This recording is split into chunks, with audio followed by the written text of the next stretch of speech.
ایک چیز ہوتی ہے ریلیونس،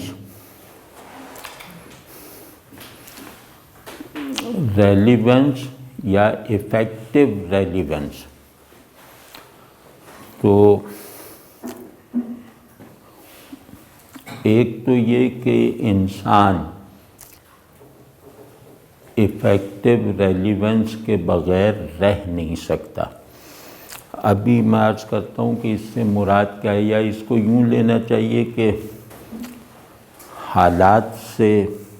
حالات کو کورسپونڈ کرنے والی مطابقت، نہ کہ حالات سے مغلوب ہونے والی مطابقت، یعنی حالات کے ساتھ نتیجہ خیز مطابقت۔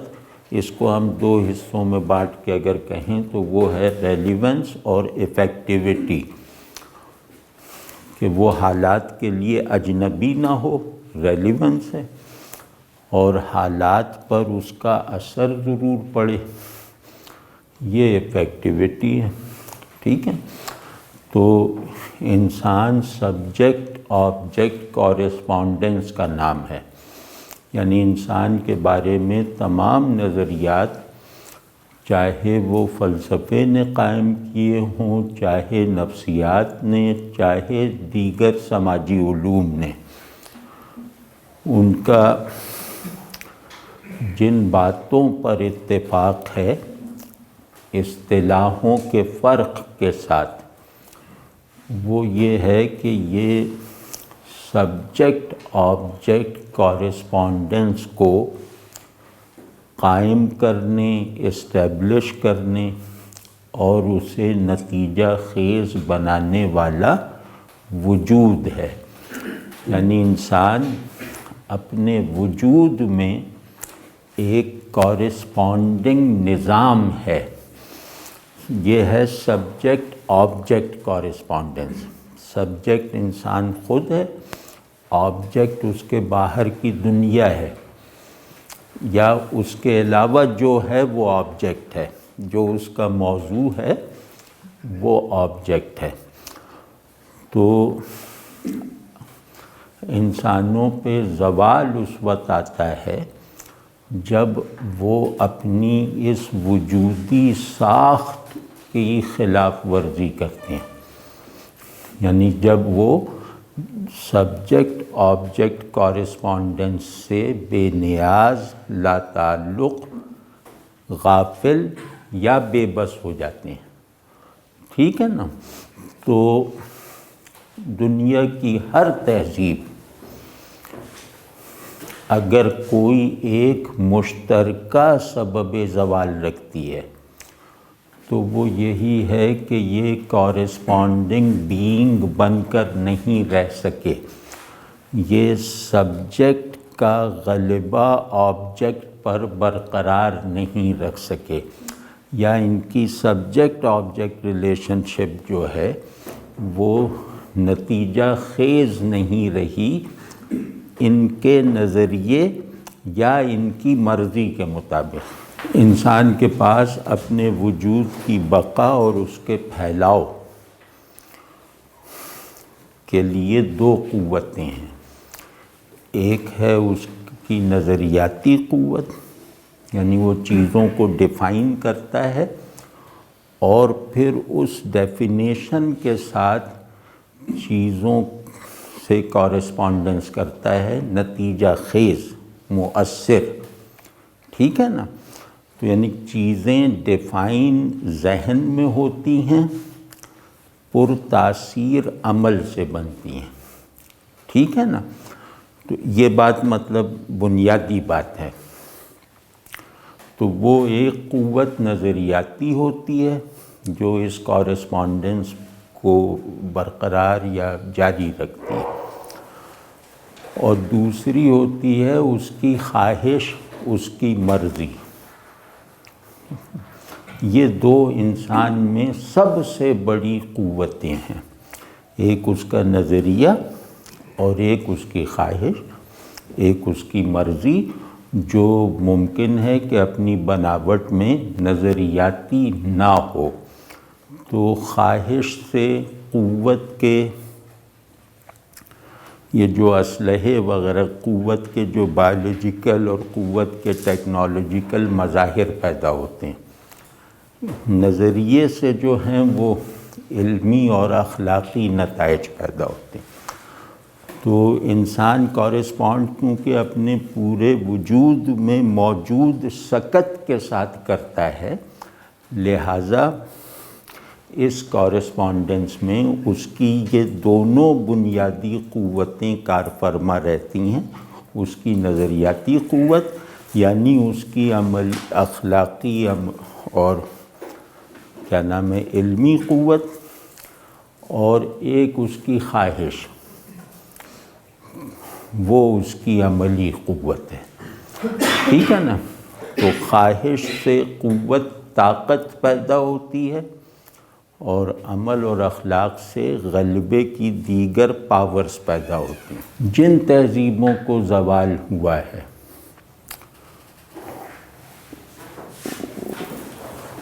اس زوال کے کئی اسباب ہو سکتے ہیں جو ممکن ہے کہ آپس میں مشترک نہ ہوں، لیکن کچھ اسباب زوال یونیورسل ہوتے ہیں، مشترک ہوتے ہیں، اور زوال کی لازمی وجہ ہوتے ہیں، کسی کے بھی زوال کی لازمی وجہ ہوتے ہیں۔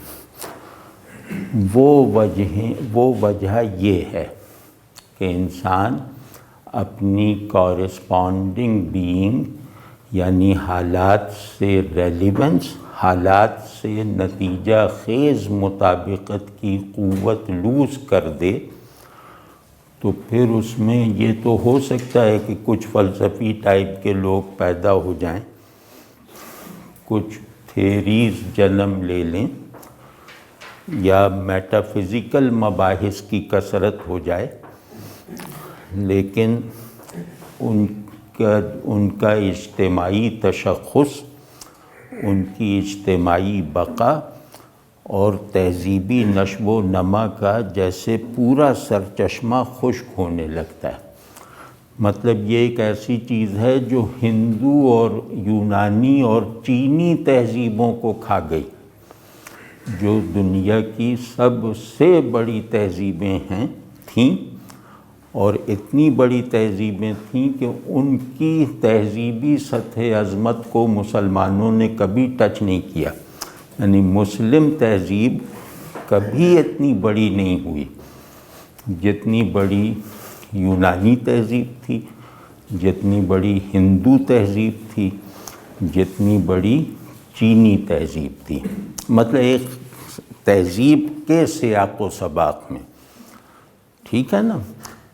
تو ان سب کو جس ایک چیز نے تاریخ کے صفحے پر لکھی ہوئی بہت خوشنما عبارت کی طرح مٹا دیا، وہ یہی تھا کہ وہ ریلیونس اور ایفیکٹیویٹی کو برقرار نہ رکھ سکے، اور مجرد مباحث میں الجھ کر رہ گئے۔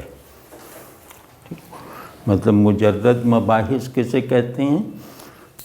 کہ جو عقل میں ایک ایبسٹریکشن کی طاقت ہوتی ہے جو بہت کارآمد ہوتی ہے، یعنی وہ ایبسٹریکشن کی طاقت اگر عقل میں نہ ہو تو عقل اپنا سب سے بڑا کام یعنی چیزوں کی تعریف کے عمل کو شروع بھی نہیں کر سکتی، اور عقل اپنے سب سے بنیادی تھیم کا آغاز بھی نہیں کر سکتی، وہ ہے کثرت میں وحدت ڈھونڈنا۔ پھر تیسرا یہ کہ عقل فارم اور ریئلٹی کے پرسپیکٹیوز کو قائم نہیں کر سکتی، وغیرہ وغیرہ، یعنی عقل تعقل کا عمل شروع نہیں کر سکتی اگر اس میں ایبسٹریکشن کی طاقت نہ ہو، اور تقریباً تمام علوم کی پیدائش کا راستہ ہی نہ کھلتا اگر عقل میں ایبسٹریکشن کی طاقت نہ ہو، ٹھیک ہے نا؟ لیکن عقل صرف ایبسٹریکشن نہیں ہے، عقل صرف ایبسٹریکشن کی استعداد نہیں ہے، عقل کا ایک پورا نظام کار ہے، اس میں بہت مرکزی حیثیت سے ایبسٹریکشن موجود ہے، لیکن بہرحال ایک جز کے طور پر موجود ہے، وہ عقل کی کلیت کی نمائندگی نہیں کرتی۔ واضح نا؟ جیسے میرا سر میرے جسم سے بلا شبہ بلند ہے، لیکن میں صرف سر نہیں ہوں۔ تو یونانی اور چینی اور ان تہذیبوں نے بنیادی جو کوتاہی کی وہ یہ کہ اب صرف سر ہونے پر اصرار کیا، عقل کی ایبسٹریکشن کو غیر متوازن انداز میں اس کی دیگر فیکلٹیز پر غالب کر کے دیگر فیکلٹیز کی کارکردگی کے ہر میدان پر قبضہ کر لیا۔ ٹھیک ہے؟ مطلب یہ سقراط تھا جس نے آ کر گریک سویلائزیشن کی عمر میں کچھ اضافہ کر دیا۔ ارسطو آیا، اس نے گریک سویلائزیشن کے زوال سے نکلنے کے لیے کچھ برانچ لائنز دریافت کیں۔ ارسطو گریک سویلائزیشن کا نمائندہ نہیں ہے، ارسطو گریک سویلائزیشن کے خاتمے پر اس کا متبادل تلاش کر لینے والی ایک کوشش کا نام ہے۔ ہمارا بھی اس وقت سب سے بڑا مسئلہ یہ ہے کہ ہم چینی اور ہندو تہذیبوں جیسی ریشنلائزیشن تو نہیں رکھتے، یعنی ہمارے ساتھ مسئلہ یہ نہیں ہے کہ ہم نے عقل کی ایبسٹریکشن کو عقل کی دیگر فیکلٹیز پر ناروا انداز سے غالب کر دیا، کیونکہ ہم بیچارے تو عقل کی ایبسٹریکشن کا استعمال ہی نہیں جانتے۔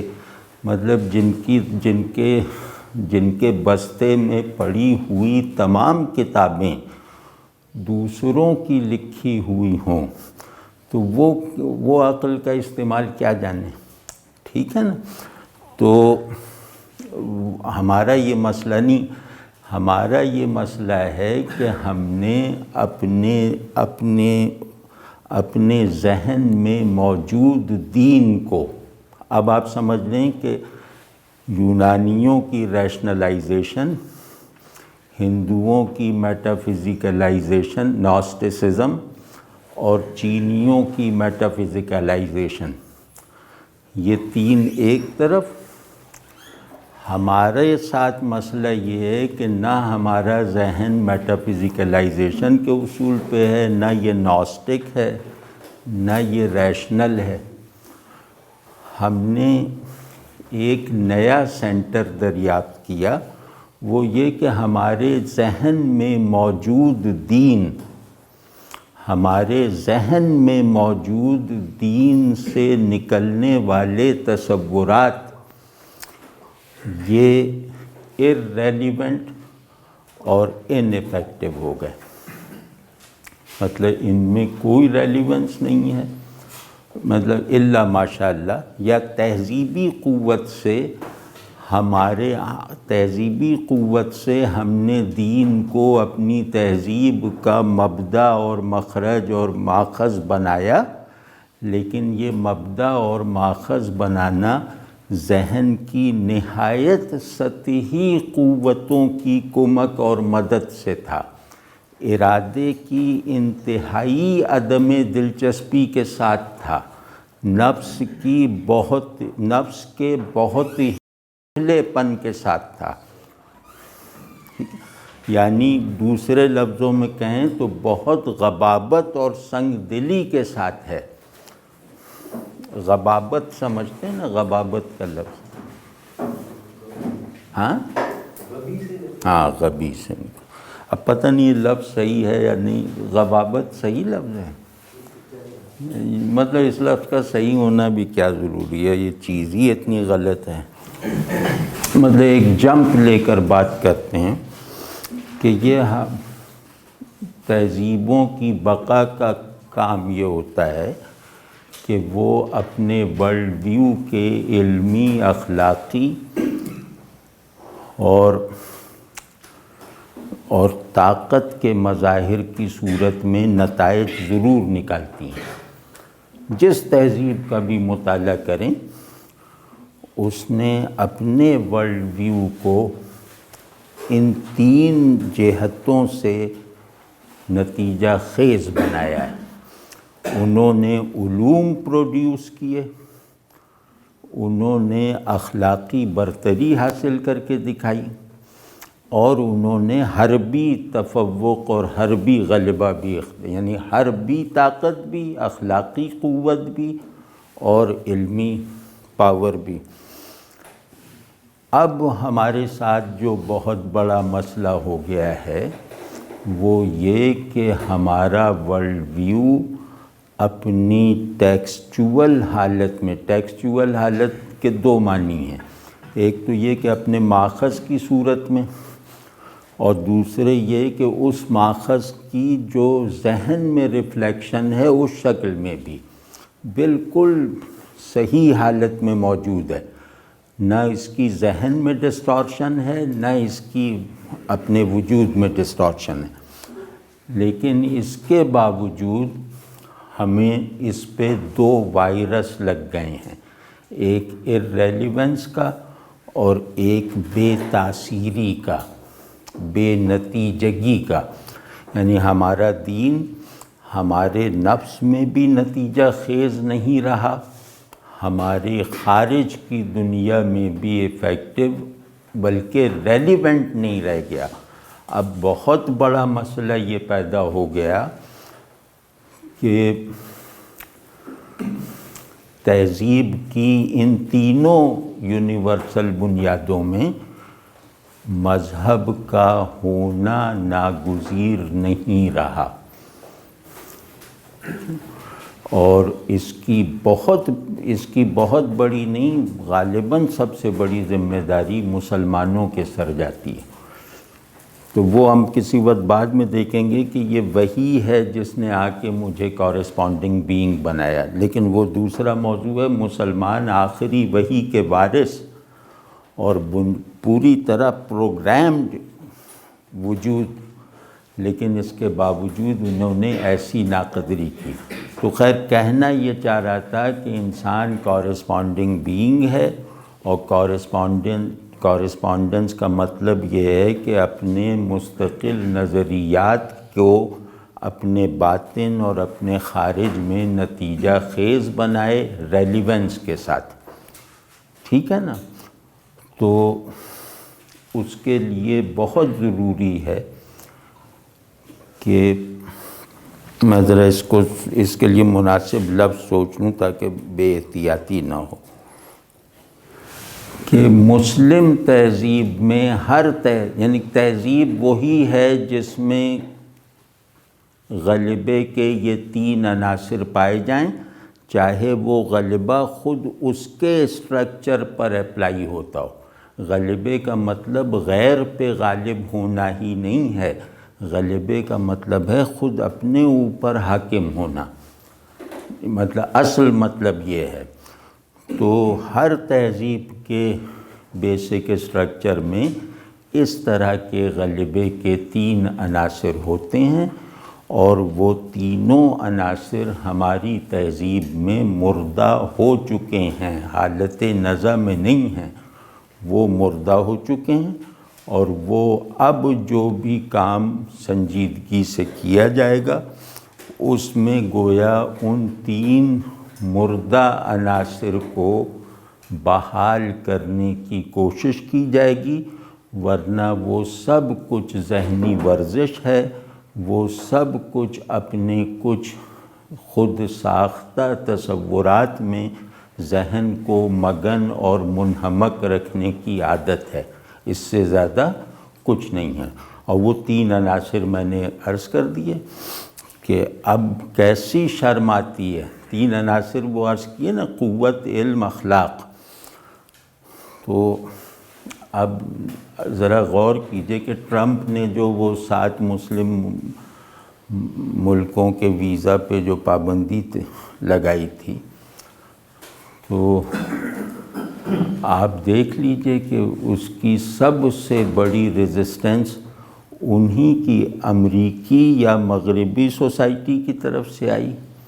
امریکی نظام انصاف نے اس کا راستہ روکا، اس میں ہماری عدالتوں کی طرح تاخیر اور نظریہ ضرورت سے کام نہیں لیا، اور یہ بتا دیا کہ قانون تہذیب کے بنیادی مقاصد کا بہت بڑا محافظ ہوتا ہے، ٹھیک ہے۔ اور کتنی مطلب میں اپنی نظر میں گھناؤنا وجود بن گیا کہ ہم آج کل کے مسلمان غیر مسلموں پر ہونے والی کسی اس طرح کی بالکل سادہ سی زیادتی، یہ کوئی قتل عام جیسا ظلم تھوڑی تھا، اس آرڈر کے پیچھے، ٹرمپ کے آرڈر کے پیچھے بہت سے جائز محرکات بھی تھے، بہت سے ویلڈ اسباب بھی تھے، ٹھیک ہے۔ اس کو ڈیفینڈ بھی کیا جا سکتا ہے،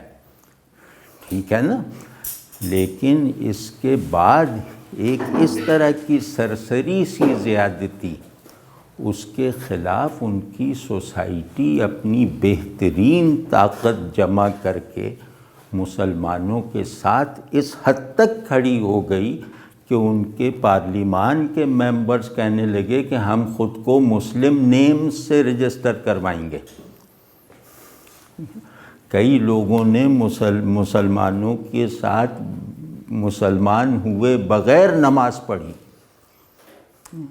ایئرپورٹس پہ ان کے وکلاء پہنچ گئے، ان کے ڈاکٹرز پہنچ گئے، ان کے ایکٹیوسٹ پہنچ گئے، مطلب یہ کہ بالکل صاف نظر آنے لگا کہ ایک تہذیب اپنی تمام بہترین قوتوں کے ساتھ اپنی اقدار کے دفاع کے لیے بغیر کسی تعصب کے عمل میں آ گئی ہے۔